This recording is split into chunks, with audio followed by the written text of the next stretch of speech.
Today we're going to discuss a new card trick I've kind of come up with, and I just thought it was cool to share it with everyone, and just my thought process and how everything works. So let's get into it. I call it the only thing that matters, at least in this card. It's not in life, but just in the card trick, the only thing that matters.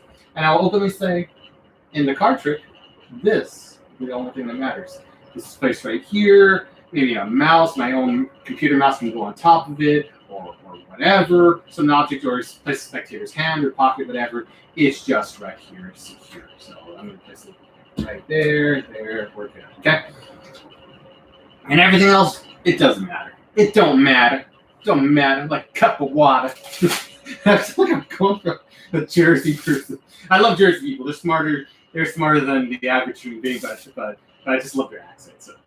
So the only thing that matters. The only thing that matters. Okay? Right there. So let's do a card trick. Don't matter. Okay? We have a card selected, and they say stop or whatever.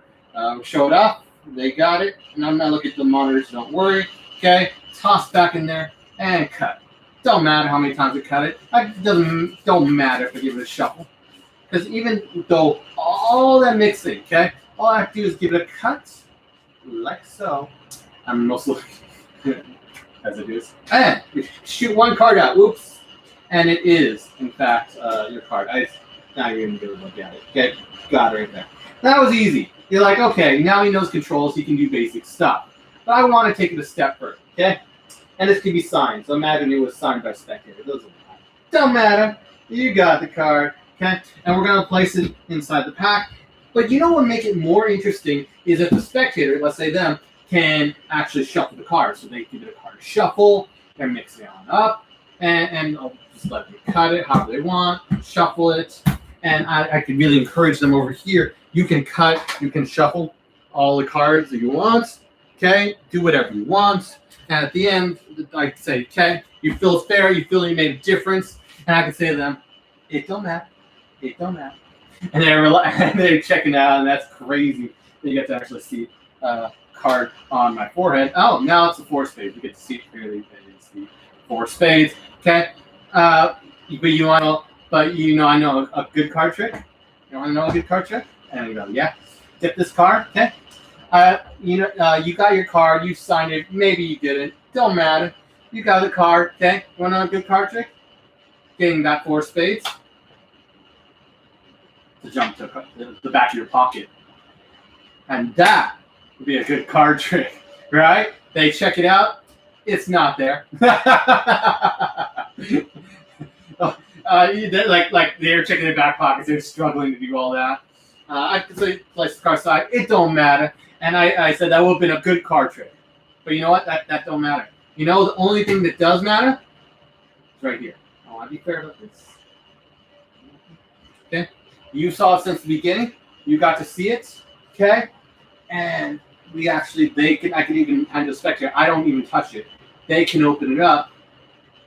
And they can see. And this could be signed too. I just didn't feel like signing it. It don't matter. But this matters. You're a signed card. Just like that. And that is natural. And it matters.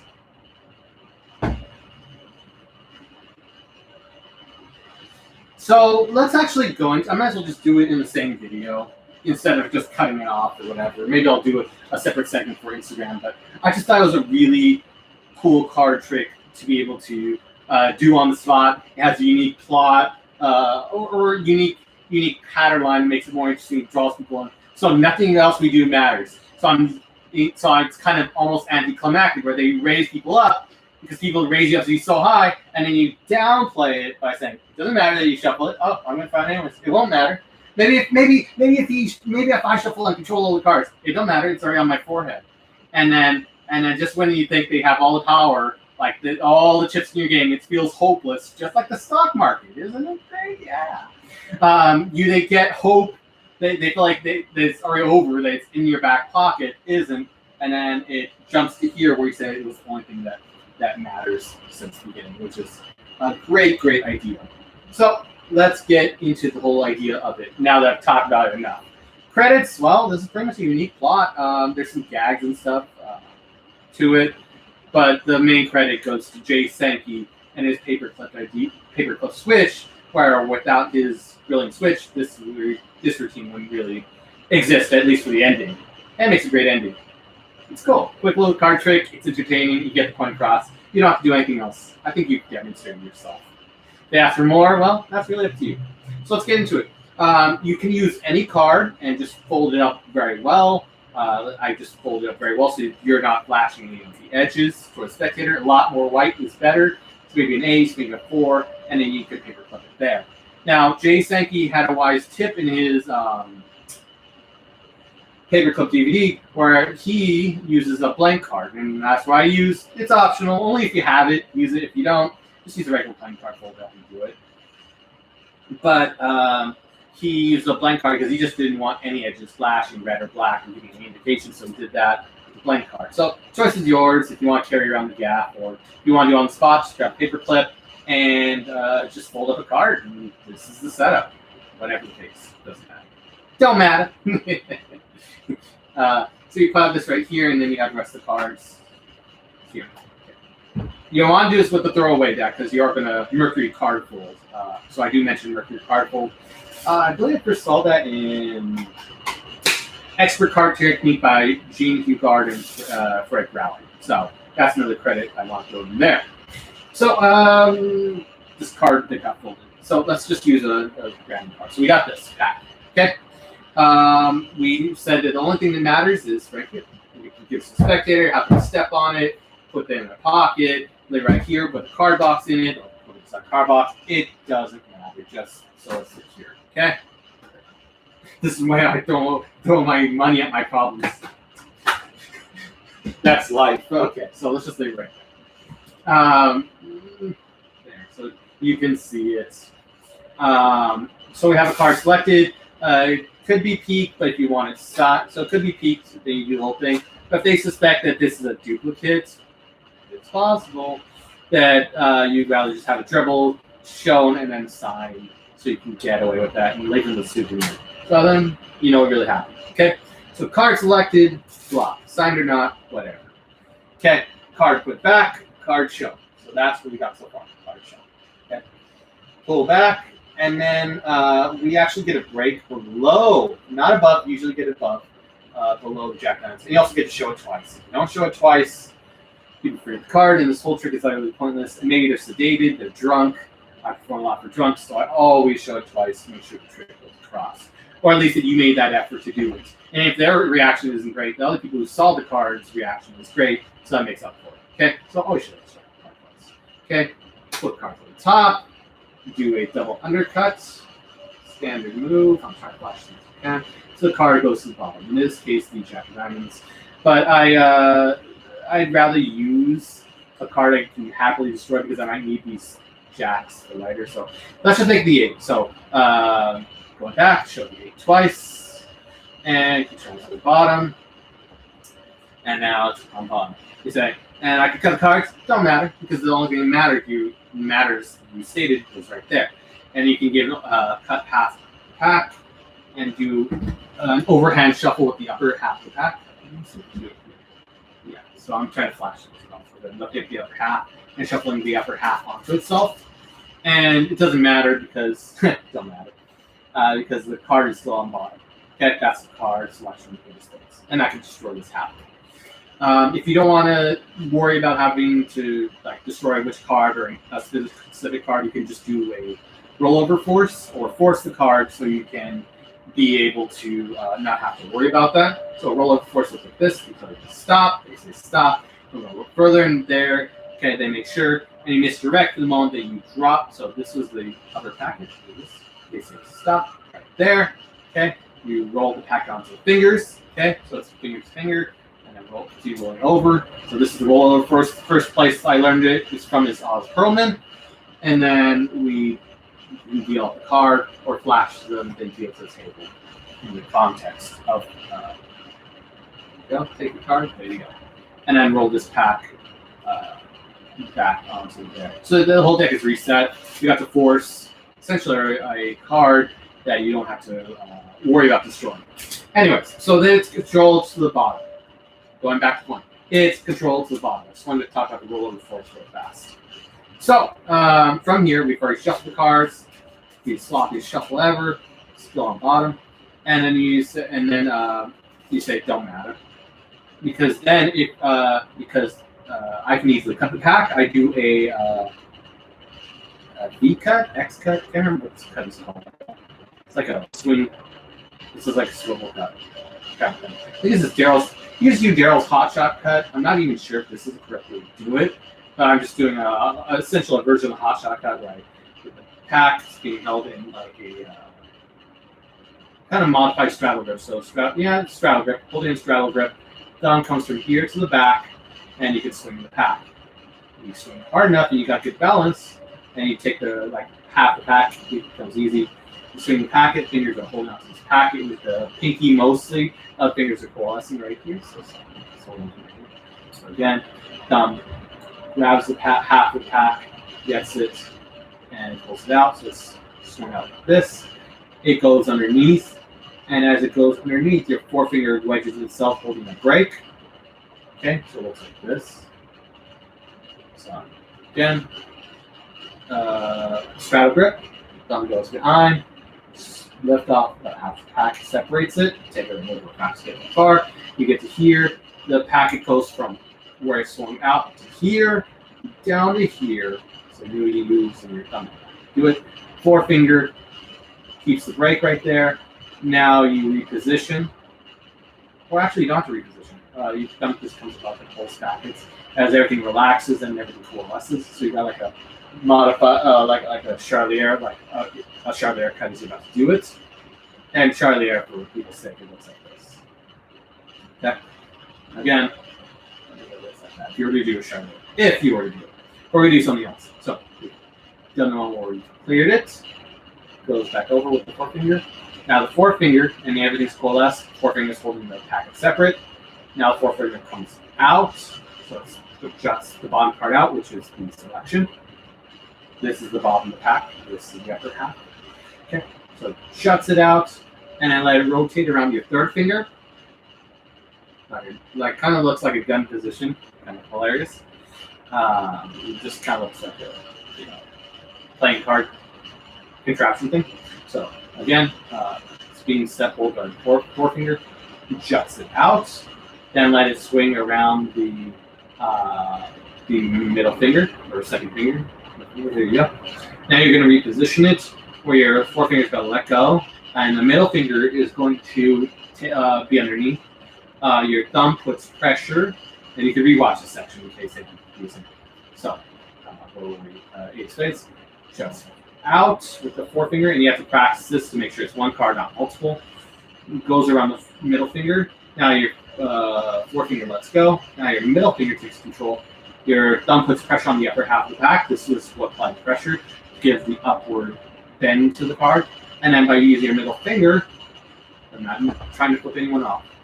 Okay, using just your middle finger, you put pressure and you lift up. And by lifting up, the card naturally shoots out.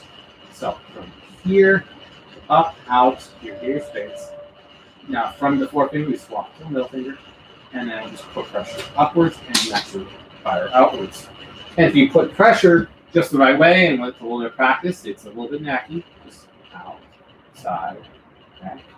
And then you can put pressure again like that. Now I'm looking directly at the monitor, so I didn't catch it. So there's that. If you want me to flash it, I'll put this up, out. I'll actually look at it this time. Middle finger. And there you go. And that's what it looks like. So that's the first part. So we got the card. Nine of spades, eight of spades. All right. Here we go. So we got it. We say, so let's go back to where we were. Okay, we had a card selected. Blah, blah, blah. Eight of spades. Okay. We say, okay, so you dribble it I learned this from Brad Christian, the dribble from the back to the front. So you can hide the fact you got a massive break right here. Lift up. You got your holding on break on the spades. Okay. Then you can give it double undercut, control the card to the bottom. Then we give a shuffle the upper half of the packet. Okay. And we say it doesn't matter. Then we give it, all we need to do is do the swing cut. Watching because you can flash the H space right here prematurely. Do the version of hot shot cut. Not even sure if this is a hot shot cut. Swing it out. I almost look at an audio cut and then catch it. Do the space. Show it. You don't even have to see it. They said that was really easy. Now we're going to do my version of the palm, and I'm going to only briefly cover because I've just covered another video. It's called the Blair technique. It's in one of my earlier videos. You can check below for the move. I believe it's in the jam session with a bunch of moves, like 9 moves or something. Anyways, so we got it, and we're going to do a Kelly bottom pop-up move, which looks like this. I know there's other magic moves that cover Kelly bottom pop-up. So it looks like this. You can use your second, third, fourth fingers. Not the second, third, and fourth fingers. You can actually grip the card and actually pull it back. That looks cool, but it's just like, what can I do with this? Well, as we show the card, you can say it don't matter, and we actually often shuffle it. One way you can do is you can side steal it out as you put the cards back together, and you can palm it right here, which looks like so. Palm it, this like kind of a Kelly bottom pop up for the thumbs. All right, comes there, so show it. As we come down, I do the move. You can see the fingers moving, but nothing. You can't see anything from the front or in this position. Okay, as we square all the cards together, okay, we can use these fingers to push the card into the palm. So I'm literally grabbing it, getting it, I have it. Push into the palm of the fingers, and then I want to save. And there, we got flash. So in actuality, it looks like this. Show it, okay. There we go, and then push it in there, so then we can have the card in the palm. That's one idea. The sides do. Kelly bottom, my Blair technique, we go from here, we do the move, so it's right here, and notice how the deck is halfway out. Okay, so the deck is halfway out, not complete, and there's the card right here sticking out in the Kelly bottom. We're going to place the whole packet in our hand, bluntly placing the selection piece of the hand, the palm, and then we rotate the hand, accept the selection stays literally in the palm, rotate it right there, and then squeeze everything together. So you're putting everything preset into the palm, the card's going right into the palm, and then you can come forward with the deck. You're pretty clean from good angles, not angles. Just maybe not right here, flashing that card right there. But otherwise, you're pretty much good. And then just coming forward. So actual natural motion. It looks like this. Showing the card. Okay. Now place it back right there. And you can't even see anything. I've already done the move. It's literally right there. It's great. And we just come forward. Say, now you shuffle the cards. You give them a mix. Like, really good mix. And they do so. And as they're doing so, you can move the lick. Or do it, what's this face do? Color up is just literally. Oops, sorry, fell off on accident. What he literally does is takes the car off, licks it, and then puts it on top. Whatever your preference. I prefer to just openly lick, touch it, and then just slap it on there. And I'm turning towards the spectator as I do this, so it's not obvious. Turn towards the spectator, so you're shuffling, you're doing everything. I want to be fair, and you show your hands empty after you place it on there. Hands empty. They're shuffling it, and this is great because they're like expecting something, expecting you something crazy, and before they even expect it, it's already done. And they're staring at the result, and they're just going, "I hate you," which is really, really nice. And as they react to this, we're going to get one step ahead again, pushing over the top card and doing a body turnover of this card. So that my lighting's terrible. And then we rotate it over, getting turning the top card face up. And this will be important for the jump. So up as they're misdirected. Maybe I'm laughing, reacting. Ha ha ha ha ha. I've got the turnover right here. They react, take the card off, we display it, maybe get off the goop of your saliva. Very relevant since COVID-19. Now they really don't want to touch the card.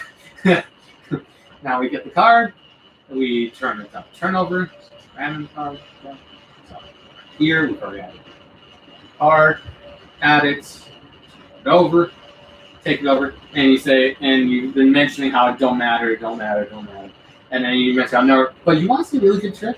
And it seems like it's gone a different path. You really want to see a really good card trick? And you go, yeah.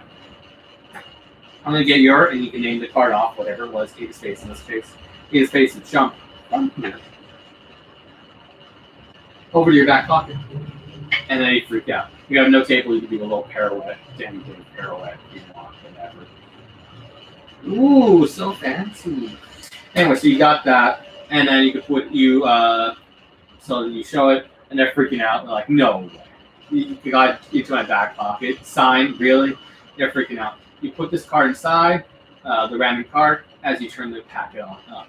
And you do have options. You could palm the top card off, and then do a Mercury card fold, or a card fold right there on the side. You rotate your body and just do a card fold it in half, and fold it. So I just like to turn, after you put the random card inside, turn the packet face up, and just do the Mercury card fold, because they're misdirected by looking at their back pockets and no way it's jumping. Oh yeah, totally. And so I got the 8 of spades right here, and I do the Mercury card fold where it goes down, described by Jay Senke in his Paperclip 2.0 DVD. Just get it. It's a great DVD. This is a good amount of stuff is taken from that, and I just added the Powerlines presentation, all the dressing it up to be really, really nice. So buy this DVD. That's good. Unpaid promotion. I just want to stress it. So now we do the Mercury card fold down, and then bend it, and then use your other thumb that was just holding the packet to push at the halfway mark on the card, and then we can fold it again. And then you can use your thumb with the other hand, or just the pack itself to press down the card. And this is what you get. It's not perfect. It's far from it, but it don't matter. It really doesn't matter in the context of the trick, and you'll see why in a second. So we got that in it right there. And it's in kind of a finger palm position. We're going to do some kind of coin magic slides kind of in a second, but you got to get ready for that palm and have it in that position. Okay. From there, we can set the cards away in our back pocket because we want to eliminate everything and just create a moment and leave them like that and have nothing else for them to go back on. So we got cards, set them aside. Ignore that. This is a previous prediction. Okay? Don't matter.